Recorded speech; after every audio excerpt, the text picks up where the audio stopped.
Hi everyone, welcome to my YouTube channel. NSC और BSC पे जितनी भी कंपनी लिस्टेड है उन सभी का क्वार्टरली रिजल्ट्स आता है एंड देन एनुअल रिजल्ट भी आता है। तो उन रिजल्ट्स को आज हम एनालाइज करना सीखेंगे। तो इसके लिए हम चलेंगे स्क्रीनर डॉट इन की वेबसाइट पे और यहाँ पे स्क्रीनर लिखेंगे एंड देन स्क्रीनर की वेबसाइट पे मूव करेंगे एंड देन यहाँ पे हमें किसी भी कंपनी का नाम टाइप करना है राइट इस बॉक्स में। तो सपोज वेल नोन कंपनी है, हर कोई जानता है। सपोज हम यहाँ पे टीसीएस टाइप कर रहे हैं तो टीसीएस का यहाँ पे फंडामेंटल एनालिसिस आ गया, इसका डिटेल आ गया यहाँ पे। तो हम चलेंगे सीधे क्वार्टर्स, बिकॉज हम इसको ऑलरेडी डिस्कस कर चुके हैं प्रीवियस वीडियोज़ में भी। कुछ ऐसा सिनारियो कि जब हम इसका जो वेबसाइट है, इसका जो लेआउट है, तो उसमें सबसे पहले आपका आता है इसका जो आप रेशियो अगर यहाँ पे ऐड करेंगे तो सबसे पहले डिस्प्ले होगा एंड देन उस पर्टिकुलर स्टॉक का जो है चार्ट यहाँ पे डिस्प्ले होगा राइट। एंड देन यहाँ पे उसके प्रोस एंड कॉन्स आएंगे एंड देन पेयर कंपेरिजन्स में आपके आएंगे जो उसी सेक्टर से जो कंपनी बिलोंग करती है, जैसे टीसीएस हो गया, इन्फोसिस हो गया, एचसीएल टेक्नोलॉजीज हो गए, विप्रो हो गया and so on. And then यहाँ पे आपका आता है क्वार्टरली रिजल्ट्स। तो आज की इस वीडियो में हम क्वार्टरली रिजल्ट्स एंड इसके बाद जो प्रॉफिट एंड लॉस स्टेटमेंट है इसको एनालाइज करना सीखेंगे। सो अब यहाँ पे देखते हैं कि quarterly results. So March 2022 and then June and then September and then December. So यहाँ पे हर 3 महीने पे इन कंपनीज के रिजल्ट्स आते रहते हैं।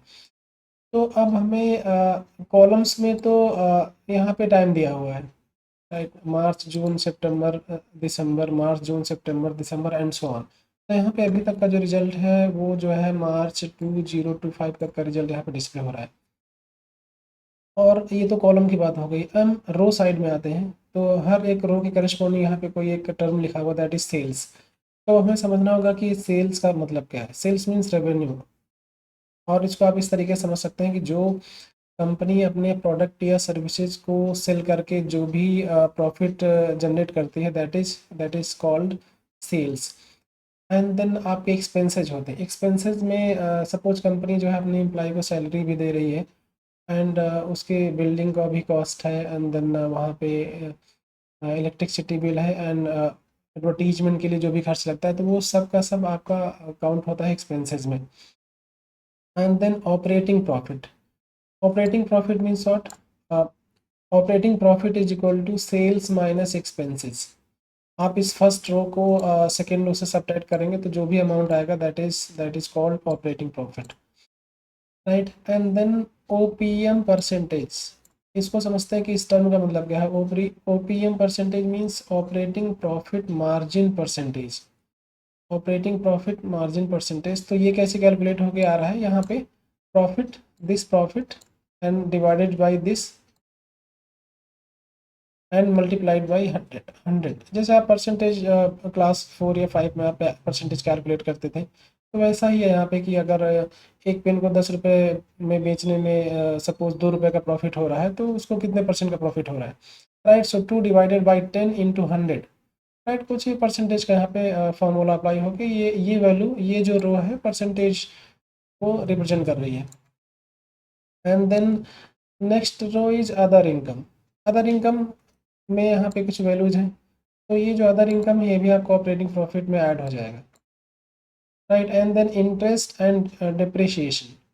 इंटरेस्ट एंड डिप्रिशिएशन क्या होगा? ये आपके सब्ट्रैक्ट होंगे। So operating profit plus other income minus interest minus depreciation right. So ये जो भी वैल्यू कैलकुलेट हो गया आएगी इसको बोलेंगे profit before tax. In short इसको पीबीटी बोलते हैं, PBT right. So profit before tax आ गया। एंड देन नेक्स्ट यहाँ पे टैक्स परसेंटेज मेंशन है। सो टैक्स परसेंटेज इसको रिड्यूस करेंगे इस प्रॉफिट से, तो आपका जो भी बनेगा that is your net profit. तो नेट प्रॉफिट यहाँ पे सभी का इस क्वार्टर वाइज यहाँ पे गिवन है। And then last one is earning per share. Earning per share means earning per share कैसे कैलकुलेट करते हैं? So earning per share is equal to net profit divided by total number of outstanding shares. So ये value calculate होगी आएगी। अब यहाँ पे question ये है कि आपने रीड करना सीख लिया कि ये हर एक टर्म का मतलब क्या है राइट। एंड देन अब यहाँ पे आप पॉजिटिव या निगेटिव व्यू कैसे बनाएंगे, तो फेवर में कौन सी पॉइंट्स हो सकते हैं और अगेंस्ट में कौन से पॉइंट्स हो सकते हैं। तो फेवर की अगर बात करें तो जैसे आपका सेल्स यहाँ पे अगर विद रिस्पेक्ट टू क्वार्टर्स अगर आपका सेल्स कंटिन्यूसली ग्रो कर रहा है, सो वो आपके फेवर में है, किसी भी रिटेल इन्वेस्टर के फेवर में है कि किसी भी कंपनी का सेल जो है ग्रो कर रहा है। And at the same time अगर आपका जो एक्सपेंस है, एक्सपेंसेस जो भी यहाँ पे है वो अगर कांस्टेंट है, राइट, या फिर बहुत slow with respect to the sales, अगर इसका जो ग्रो हो रहा है वो अगर स्लो है तो वो भी फेवर में ही होगा किसी भी इन्वेस्टर के। एंड देन या फिर आप डायरेक्टली ऐसे ही बोल सकते हैं कि जो ऑपरेटिंग प्रॉफिट है ये ईयर वाइज अगर ग्रो कर रहा है तो वो आपके फेवर में जाएगा। ओपीएम परसेंटेज क्या है, इन्हीं वैल्यू से डिराइव हो रहा है, राइट, सेल्स एक्सपेंस और ये जो ऑपरेटिंग प्रॉफिट एंड सेल से ये जो है डिराइव हो रहा है operating profit margin percentage. Other income जितना ज़्यादा होगा उतना ही किसी भी कंपनी के लिए वो बेनिफिशियल होगा। Interest and depreciation should be less, ये जितना भी कम हो उतना ही सही है। And then profit before tax ये ओवरऑल इन्हीं वैल्यू से कैलकुलेट होके आ रहा है यहाँ पे। And then net profit and then earning per share. Yes, अगर with respect to years, with respect to quarters अगर ये इसकी वैल्यू बढ़ रही है, सो ये भी एक पॉजिटिव साइन होता है, राइट। जैसे कि यहाँ पे 27 एंड देन 25 यहाँ पे रिड्यूस हुआ है, देन 28 हुआ है, 29 हुआ है, राइट। सो क्वार्टर वाइज अगर ये ग्रो कर रहा है तो ये आपके फेवर में है, राइट। और यहाँ पे आप इसका डिटेल में भी देख सकते हैं। यहाँ पे यहाँ पे एक पीडीएफ जनरेट होगी, अगर आप इस पर क्लिक करेंगे तो एक पीडीएफ जनरेट होगी और यहाँ पे ये पीडीएफ है आपकी 21 पेज की। तो यहाँ पे जा डिटेल में भी आप इसको एनालाइज कर सकते हैं, राइट। तो ये बात रही कि आप इसको रीड कैसे करेंगे एंड देन पॉजिटिव या निगेटिव व्यू कैसे आप अपना बना सकते हैं। And then next one is this profit and loss. तो यहाँ पे आपका ईयर वाइज गिवन है। जैसे कि अगर हम कॉलम्स की बात करें, so March 2014 and then March 2015, March 2016 and so on, and then March 2025। तो यहाँ पे क्या है, यहाँ पे सारे वैल्यूज़ को यहाँ पे ऑब्वियसली ऐड किया होगा। एंड देन जो आपके रोज हैं वो सेम टाइप से यहाँ पे गिवन है। जैसे कि सेल्स यहाँ पे भी था, right, sales expenses and then operating profit and operating profit margin. So same आपके यहाँ पे टपल से सेम रोज हैं, उसी फॉर्मेट में यहाँ पे वैल्यूज गिवन है। तो अगेन इसका भी एनालिसिस आप प्रीवियस इसी तरीके से कर सकते हैं, राइट। एंड देन इसका होगा dividend and then EPS earning per share, ये वैल्यूज यहाँ पे गिवन है, राइट। तो अब इसके साथ में यस यहाँ पे और भी कुछ चीज़ें गिवन है। कंपाउंडेड सेल्स ग्रोथ, तो यहाँ पे वैल्यूज गिवन है 10 ईयर्स का जो है 10% है, एंड देन 5 ईयर्स का 10% है, एंड सो ऑन। एंड ये नया टर्म है यहाँ पे टीटीएम। तो TTM means trailing 12 month. Trailing 12 month means recent 4 quarters. Recent 4 quarters में आपका जो इसका जो ग्रोथ है वो डाउन हुआ है। तो यहाँ पे अगर प्रॉफिट की बात करें तो प्रॉफिट भी रिसेंट में डाउन हुआ है, रिसेंटली रिसेंट 4 क्वार्टर्स में, राइट। जैसे कि यहाँ पे कंपाउंडेड प्रॉफिट ग्रोथ जो है 10 ईयर्स का है 10%, एंड देन 5 ईयर्स का 8%, 3 ईयर्स का है 8%, एंड देन ट्रेलिंग 12 मंथ्स यहाँ पे इसका जो है ग्रोथ जो है डाउन हुआ है रिसेंट 12 मंथ्स में। And then stock price C A G R means compound annual growth rate. So ये जो है 10 ईयर्स का यहाँ पे गिवन है, एंड सो ऑन 5 ईयर्स का 3 ईयर्स का गिवन है, एंड देन 1 ईयर का गिवन है। 1 ईयर का जो प्राइस है वो अगर आप टीसीएस का चार्ट अगर देखेंगे तो जो है रिसेंटली जो है उसका प्राइस जो है डाउन हुआ है, राइट। अगर आप किसी भी यहाँ पे ट्रेडिंग पे फिर चार्टिंग पे जाके देख सकते हैं। जैसे यहाँ पे आप टीसीएस टाइप कर सकते हैं, टीसीएस, एंड देन कुछ ऐसा यहाँ पे इसका चार्ट दिख रहा है, राइट। सो रिसेंट 12 मंथ की अगर बात करें तो कहीं ना कहीं इसका प्राइस नीचे ही आया है। यस, दिस वन, ये 1 ईयर की कैंडल है, right. So 1 year means what, अभी जो है ईयर अभी आपका जुलाई चल रहा है, ठीक है। तो 1 ईयर में इसके हम कैंडल स्टिक भी स्टार्ट करेंगे टेक्निकल एनालिसिस में। सो ये अगर रेड कैंडल बन रही है तो उसका ओपन हाई लो, लो और क्लोज क्या होता है, ये सब भी वहाँ पे डिस्कस करेंगे। तो अभी के लिए आप ये समझ सकते हैं कि जहाँ पे रेड ये बॉडी स्टार्ट हो रही है, यहाँ पे प्राइस ओपन हुआ था जनवरी 2025 में, एंड देन अभी तक ये प्राइस इतना गिरा है, और इस ड्यूरेशन में इसने जो है इतने का लो लगाया है टीसीएस ने, और ये इस पॉइंट पे इसने इतना हाई लगाया है अराउंड 4312। सो ये तो हो गया इसका जो है, यस, CAGR की बात हो गई। And then return on equity, ये भी यहाँ पे 10 ईयर्स का गिवन है, 5 ईयर्स का गिवन है ना, लास्ट ईयर का गिवन है, पूरा यहाँ पे गिवन है। राइट, सो ये एक स्टॉक है। अब यहाँ पे पॉइंट ये बनता है कि आप ये यहाँ पे जो ये जो रोज़ हैं ये आपके दो फॉर्मेट में मिलेंगे। एक साइड में अगर आप बैंकिंग सेक्टर्स के जो भी स्टॉक्स हैं या फिर फाइनेंशियल सर्विसेज के जो भी स्टॉक्स हैं, अगर आप उनको एनालाइज करेंगे तो वहाँ पे रोज़ कुछ और मिलते हैं। और यहाँ पे अगर आप FMCG हुआ, मीडिया हुआ, मेटल हुआ, या फिर हेल्थ केयर हुआ, ऑटो हुआ, तो उन सभी सेक्टर्स के जो भी स्टॉक्स हैं उनमें जो ये वैल्यूज होंगी यहाँ पे वो इसी फॉर्मेट में होंगे, जैसे सेल्स होगा, देन एक्सपेंसेस होंगे, देन ऑपरेटिंग प्रॉफिट्स होंगे, एंड सो ऑन। बट अगर आप बैंकिंग सेक्टर का अगर आप यहाँ पे कोई भी स्टॉक टाइप कर रहे हैं, सपोज HDFC टाइप कर रहे हैं, HDFC बैंक, तो उसमें आपको जो है क्वार्टर्स पे अगर चलते हैं, सो आपको कुछ ऐसा मिलेगा। So revenue and then interest and then expenses, financing profit, financing margin and so on. तो इस तरीके से यहाँ पे कुछ मिलता है। अब इसका डिफरेंस क्या है, डिफरेंस ऐसा क्यों है यहाँ पे, ये समझना होगा। बिकॉज डिफरेंस यहाँ पे इसलिए क्योंकि इनके दोनों में जो बिजनेस मॉडल है वो अलग है। राइट, TCS अपना प्रॉफिट कैसे जनरेट कर रही है और बैंकिंग सेक्टर्स कैसे अपना प्रॉफिट जनरेट कर रहे हैं। बैंकिंग सेक्टर्स क्या है कि वो आपको इंटरेस्ट, जब जब आप वहाँ पे फंड अपना डिपॉजिट करते हैं तो आपको इंटरेस्ट देते हैं, and at the same time अगर आप वहीं पे लोन लेने जाते हैं तो आपसे इंटरेस्ट लेते भी हैं। राइट, सो इंटरेस्ट अर्न भी कर रहे हैं और इंटरेस्ट जो है पे भी कर रहे हैं।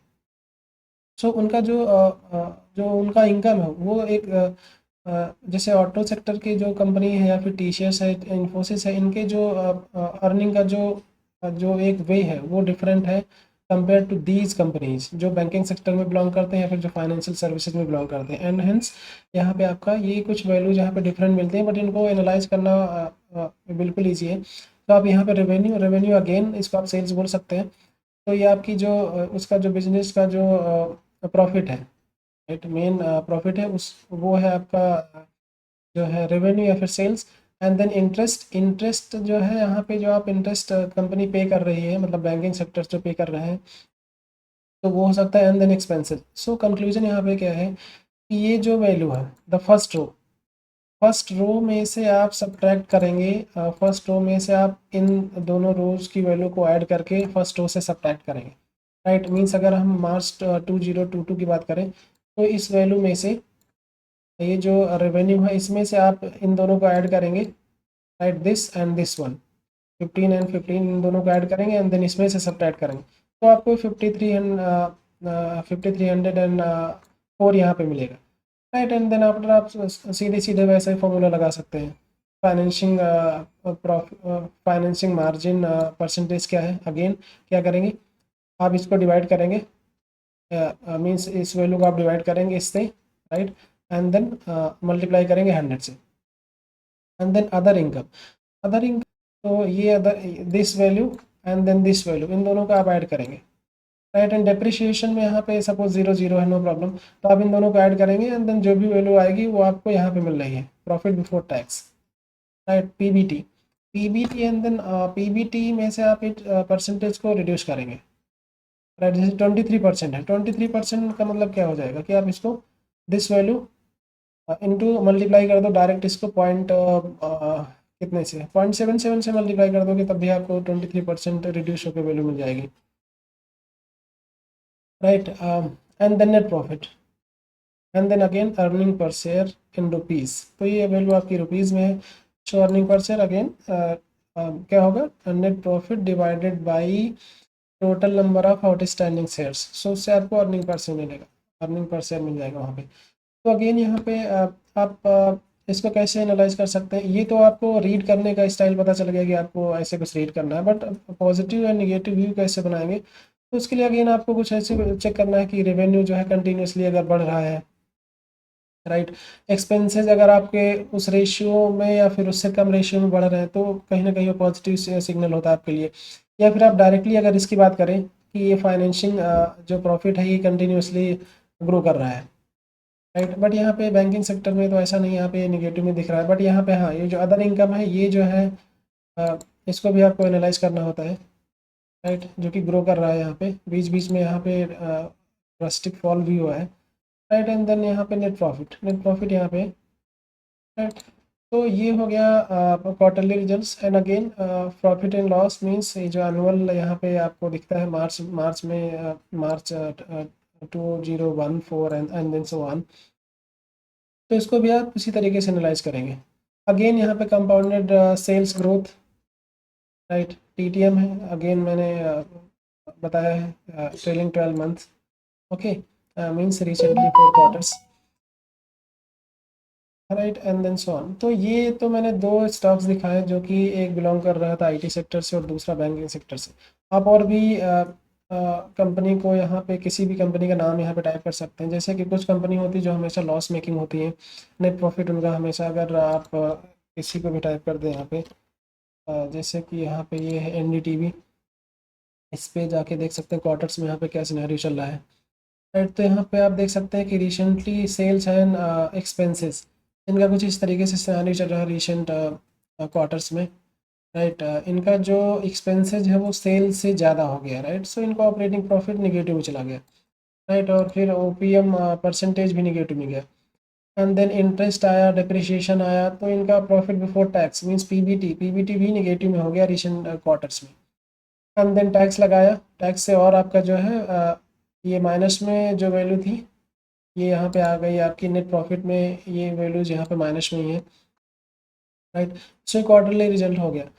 And then profit and loss, ये आपका जो यहाँ पे आके एनालाइज कर सकते हैं ईयरली, राइट। सो ये आपका OPM margin percentage, operating profit margin percentage negative में है।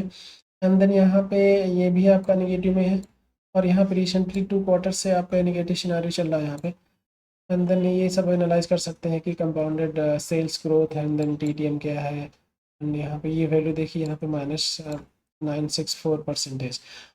और ये चीज़ यहाँ पे निगेटिव में, सो दैट मीन्स अगर आपको ऐसा कोई सीन मिल रहा है जहाँ पे नेट प्रॉफिट आपका निगेटिव में है और भी वैल्यूज निगेटिव में जा रही हैं, तो वो कहीं ना कहीं आपको उससे शायद बचना चाहिए, राइट। जैसे आप इसका चार्ट भी जाके देख सकते हैं कि इसका चार्ट कैसे दिख रहा होगा।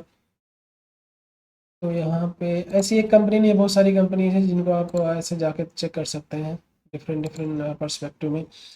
तो अगर आप इसका मंथली चार्ट भी देखें तो ये क्या है, मंथली चार्ट भी इसका कहीं ना कहीं डाउन ट्रेंड में दिख रहा है, राइट। ये जो रिसेंट लो है ये प्रीवियस लो से लोअर है।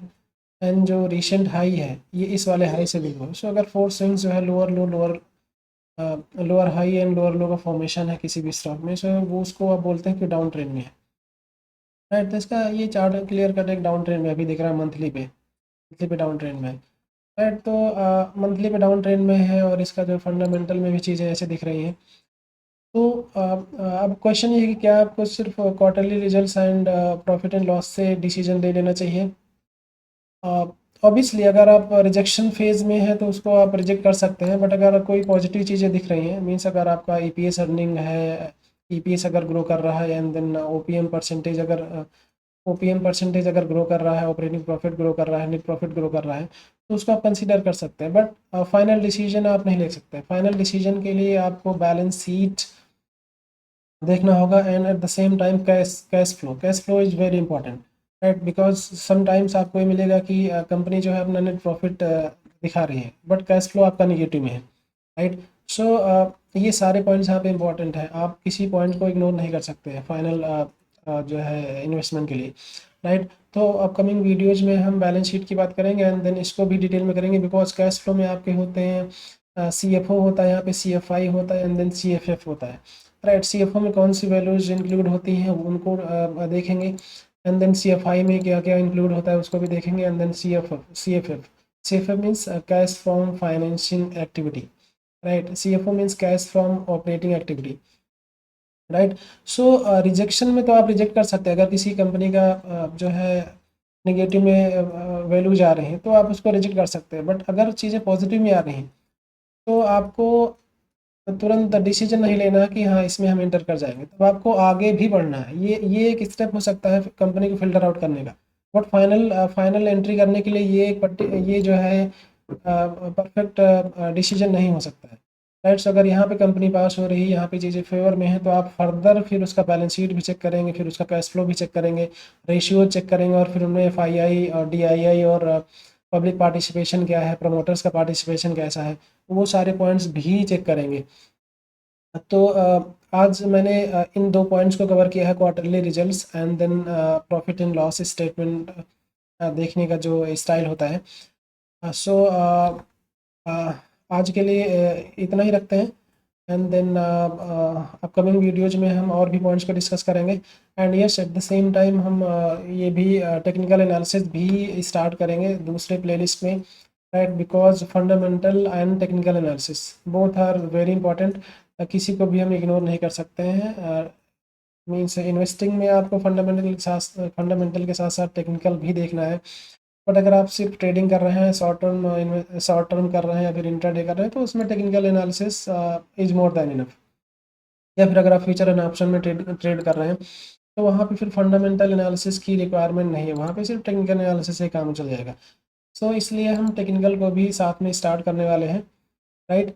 सो यस, आज के लिए इतना ही रखते हैं, एंड मिलते हैं नेक्स्ट वीडियो में। So thank you.